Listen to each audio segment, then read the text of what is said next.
성경 일독을 위해서 오늘 우리 함께 읽어나갈 하나님 말씀은 민수기 31장부터 33장까지의 말씀입니다.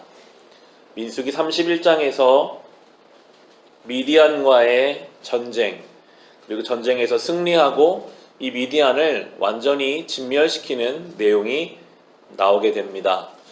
하나님은 자비로우신 하나님이신데 특별히 이 민수기나 신명기와 같은 모세오경에 보면 하나님께 대적하는 민족들에 대해서는 철저하게 멸하시라는 명령을 우리가 볼 수 있습니다. 이 본문을 통해 우리는 하나님께서는 자비로우신 분이시지만 하나님의 자비의 때가 맞춰지면 하나님 앞에 대적했던 모든 것들이 철저한 심판 앞에 설 것을 본문을 통해 우리는 생각해 볼 수 있습니다. 이 땅도 마찬가지입니다. 하나님은 지금 참아주시고 자비 가운데 기다려주고 계시지만 하나님의 자비의 때가 끝나면 이 미디안 백성과 같이 하나님을 대적한 모든 세력은 철저하게 심판 앞에 설 것입니다. 우리는 늘 그 하나님의 공의의 하나님의 모습을 기억하면서 우리가 하나님 반대편에서는 저주받은 인생이 아니라 오늘도 하나님 편에 서 있음에 감사와 찬송을 드리며 살아가야 할 것입니다. 이 31장에서 미디안 백성을 다 진멸시키고 많은 전리품을 이스라엘 백성이 얻었습니다. 32장에 보면 그로 인한 문제가 이제 생기기 시작하는데요. 32장 1절, 2절을 보시면 루벤 자손과 갓 자손에게는 가축대가 셀 수 없을 만큼 많았다. 그들이 야세엘 땅과 길르앗 땅을 둘러보니 가축대를 놓아 먹이기에는 아주 적절한 곳이었다. 그리하여 갓 자손과 루벤 자손은 모세와 제사장 엘르아살과 회중 대표들을 찾아가 요청하였다라고 하면서 이 갓 자손과 루벤 자손 12지파 중에 2지파가 우리는 저 요단강을 그냥 건너가지 않고 여기가 좋으니 여기서 그냥 우리가 머물러 살았으면 좋겠습니다 라고 이야기합니다. 5절에 보시면 우리를 좋게 여기신다면 이 땅을 우리에게 주셔서 우리의 차지가 되게 하시고 우리는 요단강을 건너가지 않도록 하여 주시기를 바랍니다 라고 모세에게 요청을 합니다. 아주 현실적이고 빠른 대처를 한 것입니다. 여기가 좋고 굳이 우리가 저 요단강을 건너서 목숨을 걸어가며 싸울 필요가 없겠다라는 판단을 내려서 2지파가 모세에게 와서 청합니다. 이것은 본인들에게는 유리할 수 있으나 공동체 전체를 해하는 의견이었습니다. 2지파라고 해도 수만 명이 될 것입니다. 그들이 거기에 남는다고 하면 억지로 끌고 갈 수가 없어요. 이스라엘 내부적으로 전쟁을 할 수는 없으니까요.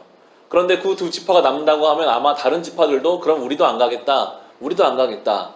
아무도 넘어가지 않으려고 할 것이 분명하게 되는 것과 또한 하나님께서는 이미 명령하셨거든요. 요단강을 건너서 저 땅을 차지하라는 하나님의 말씀에 순종하지 않는 일이기 때문에 그들의 이 의견에 대해 모세는 따끔하게 영적인 충고를 합니다. 15절 보시면 당신들이 주님을 따르지 않고 돌아선다면 주님께서는 다시 이 모든 백성을 광야에 버려두실 것이요 우리 백성 모두가 멸망하면 그것이 바로 당신들 때문인 줄 아시오 라고 본문을 읽어보시면 굉장히 명확하게 따끔하게 충고합니다. 그것은 옳은 선택이 아니다.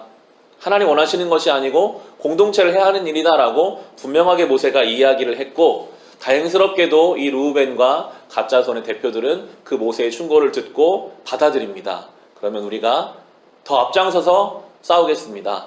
먼저 가서 그 모든 전쟁을 끝낸 후에 그리고 다시 이 동편으로 돌아오겠습니다 라고 모세의 충고를 받아들이는 내용이 나오게 됩니다. 이것이 영적인 공동체의 역할입니다. 때로 누군가가 잘못된 판단을 했을 때 세상적인 이치나 자기의 경험으로는 맞지만 하나님 앞에서 그거 잘못된 판단이라고 여겨지면 그 사람에게 따끔하게 충고해주고 그리고 그 충고를 잘 받아들여서 온전한 길로 다시 온전하게 그 길을 갈 수 있게 하는 것, 이것이 건강한 영적인 공동체의 모습입니다.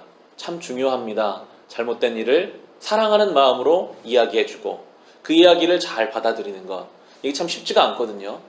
사랑이 빠진 상태에서 지적하면 비판과 비난이 되고 그것을 받아들이는 사람도 좋은 마음을 받아들이지 못해서 오히려 분열하고 다툼이 일어나는 일이 더 많습니다.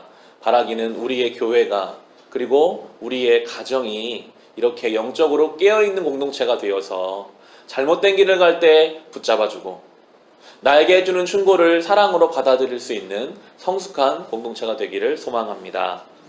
그렇게 이 문제를 잘 이기고 나서 33장을 넘어가 보시면 33장은 여태껏 이 40여 년 동안 이끌어온 하나님과 이스라엘의 모든 여정을 하나하나 적어놓고 있습니다. 가장 먼저 시작한 우리 2절 보시면 모세는 주님의 명에 따라 머물렀다가 떠난 출발지를 기록하였다. 머물렀다가 떠난 출발지는 다음과 같다라고 하면서 이집트부터 지금 이 요단 동편까지 모든 것을 하나하나 기록하고 있습니다. 40년의 시간 동안 하나님께서 이 이스라엘 백성과 함께 하셨던 것을 기록하고 있는 것입니다. 모든 그 지명에서 지명으로 이 자리에서 이 자리로 옮겨지는 그 순간순간마다 하나님이 함께 하셨다는 것을 우리가 보면서 우리의 삶에도 마찬가지로 주님의 인도하심이 있음을 고백합니다. 때로 이 삶의 문제에서 또 다른 삶의 문제로 여기서 또 다른 곳으로 우리가 그렇게 우리의 힘을 따라 온 것 같지만 돌아보면 우리가 앞서 찬성으로 고백한 것처럼 지금까지 지내온 것 주의 크신 은혜라 한이 없는 주의 사랑 우리가 어찌 이루 말하랴라고 이 고백이 우리 입술에서 나올 수밖에 없을 것입니다. 오늘도 이 말씀 속에서 여태껏 인도하신 하나님의 은혜를 돌아보며 찬송하고 은혜를 고백할 수 있으시기를 바랍니다.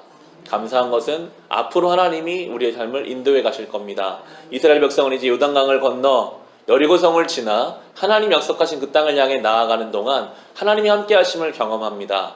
우리의 삶도 오늘도 내일도 앞으로 우리가 주님 나라에 가는 그날까지 주님이 우리 함께 하시는 줄을 믿고 담대하게 이 땅을 살아갈 수 있으시기를 주님의 이름으로 축원합니다.